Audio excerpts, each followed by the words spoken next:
What is going on? I finally got my hands on one of these Microtech Socom Elites. Super excited about this, guys. We're going to be doing a little bit of a comparison with this here Socom Bravo, which I have actually owned for quite some time now.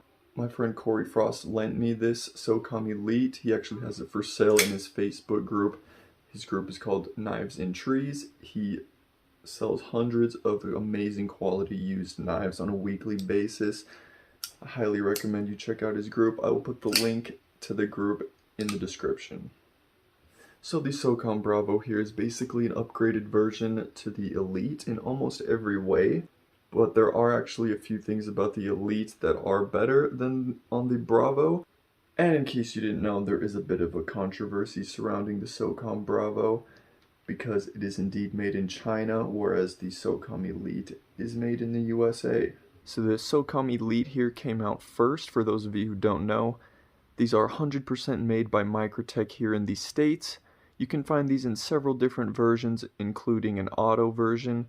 This model here is a 2020 model with the beautiful Chad Moss carbon fiber inlays, which are aftermarket.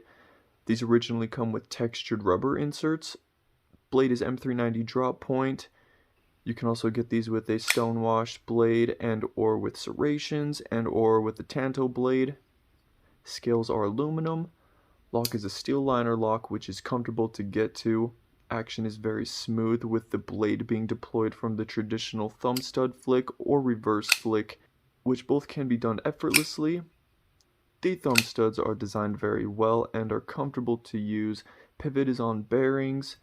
The body hardware is a T6 and the pivot is a T20. I think it would have been better to have at least T8 screws for the body hardware, but not a huge deal. Then we also have the glass breaker as well as the lanyard hole here. Overall, the ergos are fantastic. Pocket clip isn't too bulky and it really just feels ready for anything when in hand.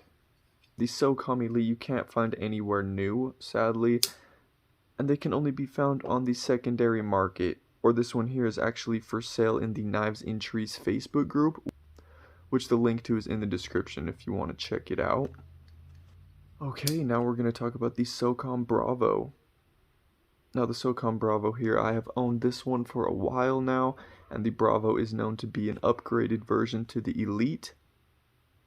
But there are a couple things that are going to be discussed that are just not as good when compared to the Elite. And those things are, number one, the pocket clip. The pocket clip is definitely more bulky on the Bravo. However, it is actually in the right hand tip up position, so that is likely an improvement for most people. But the clip is for sure noticed when grabbing the knife, but not too much. Overall bulkiness, the ergonomics on the Bravo are great, don't get me wrong, but they are just slightly more bulky, and the Bravo has slightly rougher edges on the handle, meaning the Elite just feels a little more ergonomically friendly. And then the blade geometry.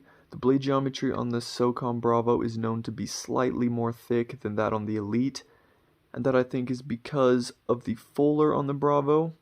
If you look at both of these blades, you can see that because the Elite doesn't have a fuller, it is able to come down to a more thin edge. The Socom Bravo was actually designed by Microtech, but made in China by Reich Knives. Now personally, I don't have a problem with this. Overall, I like the Socom Bravo more, I think, out of these two. We have the amazing bead blasted M390 blade, which is near impossible to scratch. The blade is effortlessly deployed from the studs using the reverse flick or thumb stud flick. The action is on bearings and is smoother than that of the Socom Elite. Titanium scales, which are also more attractive than aluminum in my opinion. The scales have a carbon fiber insert, beautiful full-length titanium backspacer, polished blue titanium pivot collars, titanium pocket clip, titanium frame lock bar, which is very comfortable to get to. Hardware is T8s on the body and then T20 on the pivot, which is also an improvement compared to the T6s on the Elite. You can get the Socom Bravo with a bronze pivot collar and or with a tanto blade and or with serrations. Alright, so in conclusion, both are amazing knives, and if I actually had to only pick one, I think I would choose the Socom Bravo. And the reason being mainly basically everything we just talked about. I think the Socom Bravo just looks better and feels more premium in every single way almost. The only thing I think is noticeable difference on the Socom Elite that is better in my opinion is the ergonomics. I think the ergonomics feel a little bit better on the Elite. That's really the only thing. Oh yes, and I guess the blade geometry, that's something to be noted, that the Elite has a thinner blade geometry. Let me know what you think in the comments. Don't forget to hit that subscribe button so you don't miss any of my daily content. Peace.